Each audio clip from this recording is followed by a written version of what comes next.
All right, so this is for everyone right now, but especially for new collectors that are not familiar with Mezco Toys, because there's going to be in and out new collectors, the web, the internet, it's just endless, right? So if you're here to stay and watch, and you're a Mezco Toys collector, and you have any of these, or you're intrigued, or you're a new collector, this is our honest assessment. Now, this is just a handful of the Mezco Toys that we have here. I did two of each from DC and two from Marvel, as you guys see from the thumbnails.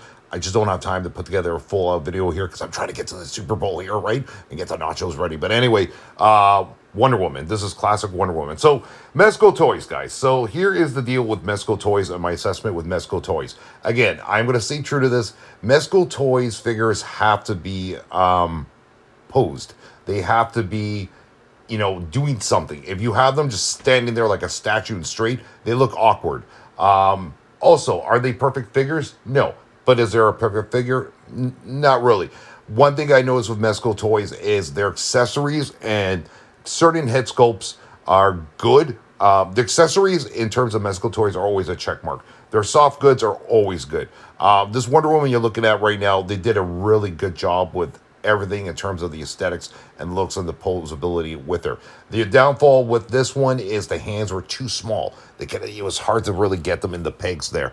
But other than that, again, you're getting a figure with Mezco Toys that you can literally pose over and over again and do multiple poses. You just don't really get bored of Mezco Toys when it comes to posing them. However, with that said, you got to also be very diligent in how you're posing them. It's not a Mafex. Mafex is plastic, right?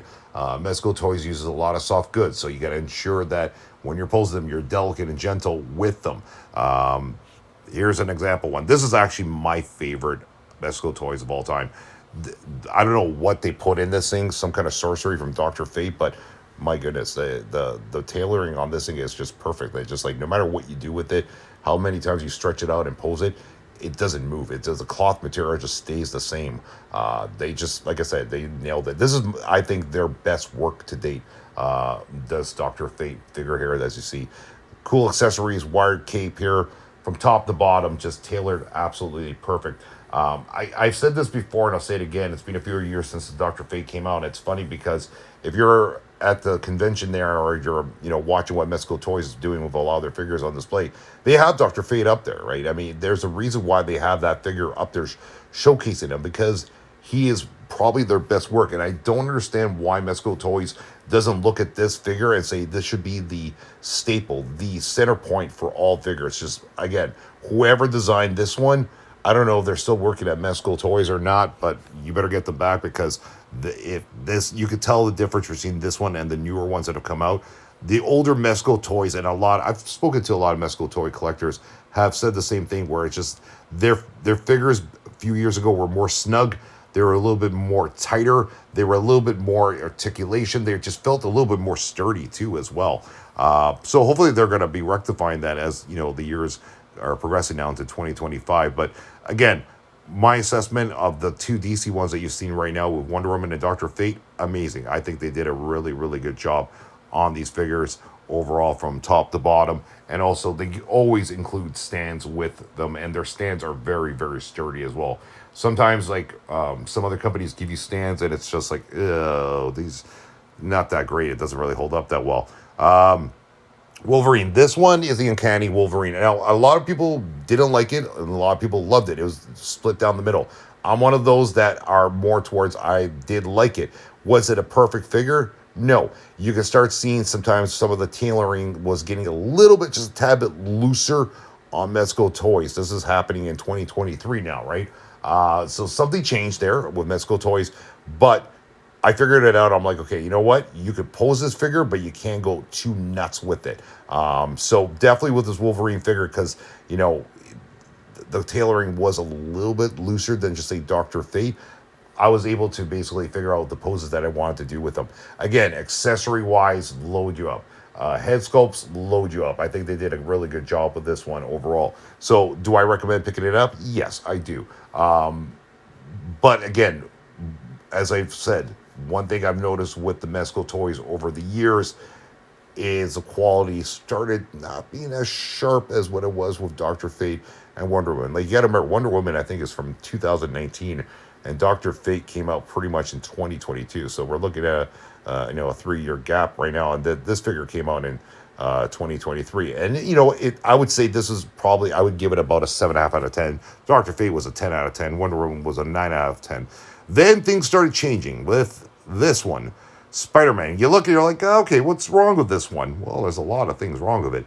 The legs were kind of loose a little bit, and I spoke to a lot of collectors as well too, and it was almost disproportionate the way they had done this Spider-Man. His head was almost too big for his body. It didn't matter how you interchanged it.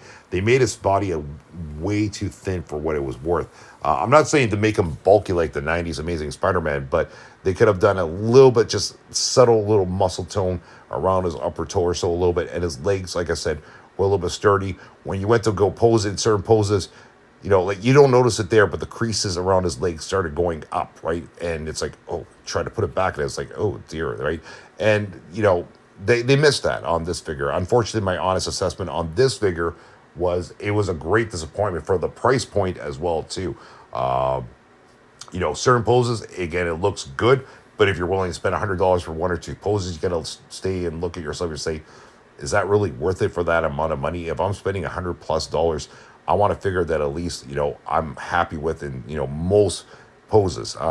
So you can see sort of a change happening with the quality in 2024. Now, I have not bought a Mezco Toyz since the Spider-Man. I'm still a little bit apprehensive getting one, but I've been watching some reviews. Seems like they're getting back towards a little bit more towards what they were a couple of years ago. I think they heard the fans loud and clear. But again, the common denominator with Mezco Toyz is it's not a Legends, it's not an SH Figure Arts, it's not a Mafex. These are soft goods that are being used on these figures that are 6 inches tall, essentially half the size of Hot Toys, and you got to be really diligent in how you pose them. All right, so guys, that's just my honest assessment here with Mezco Toyz. I'm hoping you guys are sticking around. So do I recommend buying Mezco Toyz? Look at the pros and the cons. When you look at the promo photos, look carefully to see what works. Look to see what's on display. And again, with any manufacturer or any toy retailer, it's always going to be a chance taking. You're going to get some good duds, and then you're going to get some bad duds. You're just like, it's just the way it goes, right? And you hope for the best, right? So anyway, thanks for watching, guys. Be sure to drop a comment. I'm going to be heading now downstairs to eat some nachos and go watch the Super Bowl, the Chiefs versus the Eagles. All right, we'll see you guys in the next video.